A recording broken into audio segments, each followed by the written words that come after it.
Hey people, welcome you all in my new video. और I no कि मैं बहुत टाइम बाद वीडियो पोस्ट कर रही हूँ बिकॉज मेरे एग्जाम्स की डेट अनाउंस हो गई थी, इस वजह से मैं कोई वीडियो पोस्ट नहीं कर पाई। बट मेरे एग्जाम्स ओवर हो चुके हैं तो आई एम बैक। तो आपका ज़्यादा टाइम ना खाते हुए स्टार्ट करते हैं। Let's get started. ये सब मैं आपको कैसे हेल्प कर सकती हूँ? ओके, तो आपको रेट चार्ट जानना है। ठीक है, तो हमारे पास बहुत सारी कैटेगरीज हैं। आप यहाँ पे देख सकते हैं, हमारे कैटलॉग में देख सकते हैं, या फिर मैं आपको डिटेल्स में बताऊँ। ओके, आपको डिटेल्स जानना है तो हमारे प्रोफेशंस में आप जाइए, वहाँ पर आपको रेट मिल जाएगा। उसके अंदर बहुत सारी कैटेगरीज हैं। सबसे पहले तो एज की कैटेगरी, उसके हिसाब से आपका डाउरी डिसाइड होगा, उसके हिसाब से हाइट एंड बहुत सारी कैटेगरीज हैं, आप जाके चेक कर सकते हो। This is your catalogue sir. Okay sir, thank you. So today we are going to talk about dowry.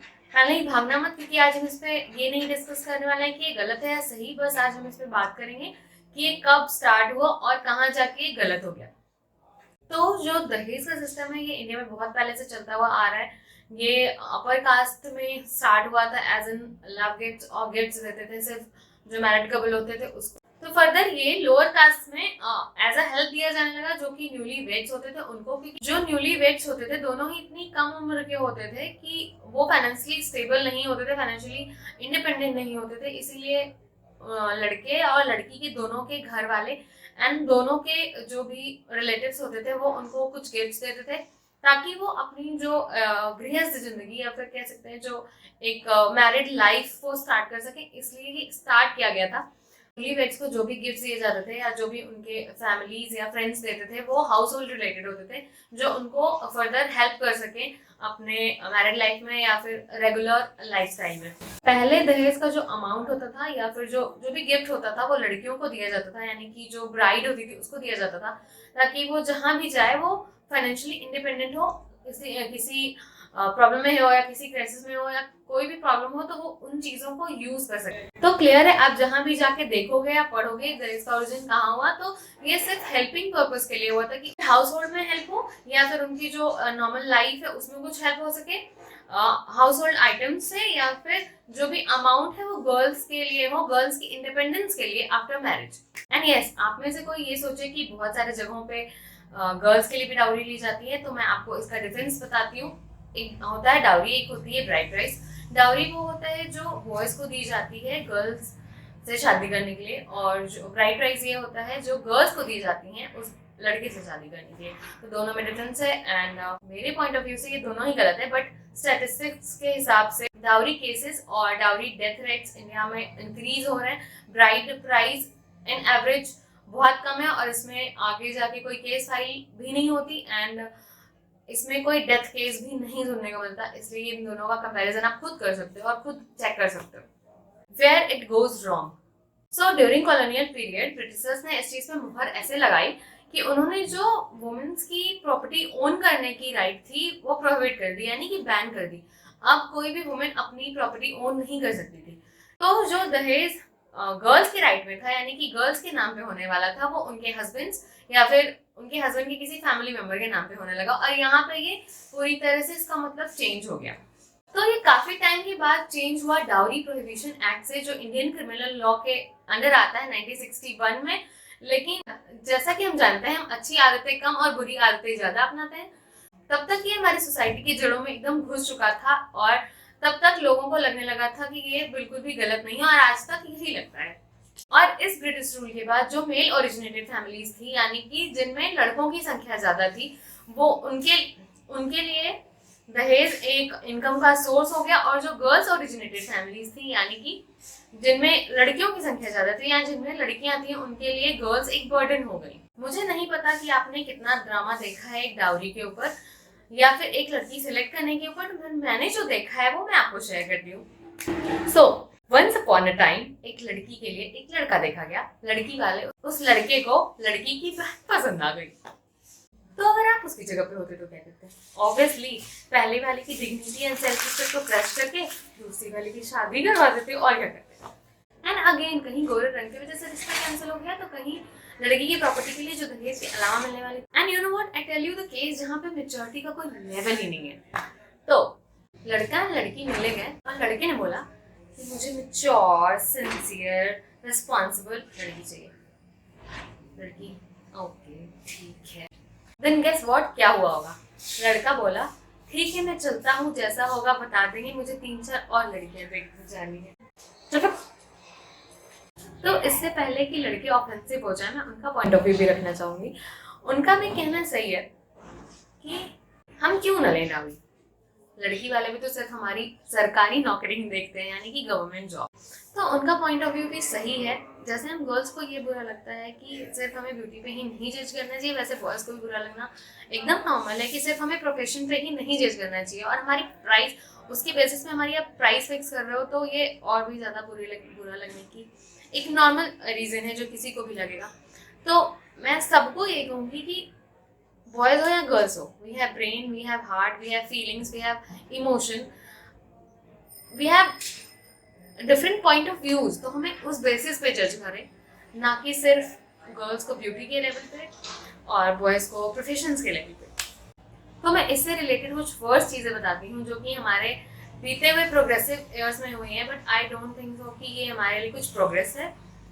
Dowry calculator, yes आपने बिल्कुल सही सुना, ये जनरेट हुआ था बिहार से, बट ये ऑल ओवर इंडिया अब चल रहा है डाउरी कैलकुलेटर। आप गूगल पे जाके सर्च कर सकते हो, ये कुछ ऐसा दिखता है एंड इसका रिजल्ट कुछ ऐसा शो करेगा। And the funniest thing is कि हम जैसे अपनी स्किल्स अपने जॉब के लिए, अपने किसी और चीज़ के लिए यूज़ करते हैं, इसमें ये भी लिखा हुआ है कि आपकी एक ड्रीम डाउरी के लिए आपको स्किल इन्हांस करने की ज़रूरत है, जो कि मुझे नहीं लगता कि ऐसा कुछ होना चाहिए या फिर ऐसे कुछ स्टेटमेंट आपको इंटरनेट पे ऐसे देने चाहिए। डाउरी जो कि ऑल ओवर इंडिया ही एक बहुत नॉर्मल वर्ड है, जो जिसको सुनने के बाद किसी को कोई फर्क नहीं पड़ता, बट हाँ इसमें भी कुछ स्टेट्स हैं जिन्होंने टॉप किया है।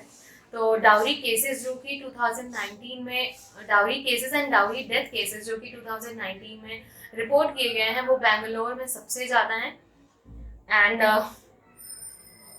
और ये सिर्फ वो केसेस हैं जो कि रिपोर्ट कराए गए हैं, उनका तो हमें पता भी नहीं। जो लोग इसको नॉर्मल समझते हैं और रिपोर्ट करने की नौबत तो बहुत दूर की बात है।